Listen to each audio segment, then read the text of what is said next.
চলো 1 মিনিটে দেখে নেওয়া যাক শীতের কয়েকটি সেরা ফুল গাছ। এর মধ্যে অনেকগুলি রয়েছে অনেকেরই অজানা। প্রথমেই রেখেছি এই কসমসকে। এটি 8 ইঞ্চির পটে খুব ইজিলি করা যায়। মাটিতে লাগালে কোনো পরিচর্যা করতে হয় না, কিন্তু পটে লাগালে একটু পরিচর্যা করতে হয়। এভাবে পিঞ্চ করতে পারলে এবং খাবার দিতে পারলে প্রচুর পরিমাণে গাছ থেকে ফুল পাওয়া যায়। দ্বিতীয়ত রেখেছি এই ইমপ্রেশনসকে। এটি একটি আনকমন গাছ, অনেকেরই অজানা। 6 ইঞ্চির পটে এই গাছ খুব ইজিলি করা যায়।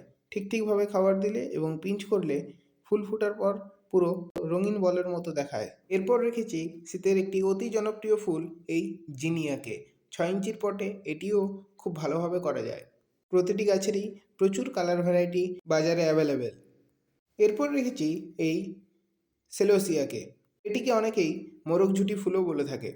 এই সেলোসিয়া 8 ইঞ্চির পটে করতে পারলে খুবই ভালো হয়। গাছটিকে ঠিকভাবে পিঞ্চ করতে পারলে এবং সঠিকভাবে খাবার দিতে পারলে প্রচুর পরিমাণে ফুল পাওয়া যায় এবং গাছটিও প্রচুর বুশি হয়। শীতের প্রতিটি গাছেরই প্রতিস্থাপন এবং পরিচর্যার ভিডিও শীতের বাগান প্লেলিস্টে আপলোড করা হচ্ছে।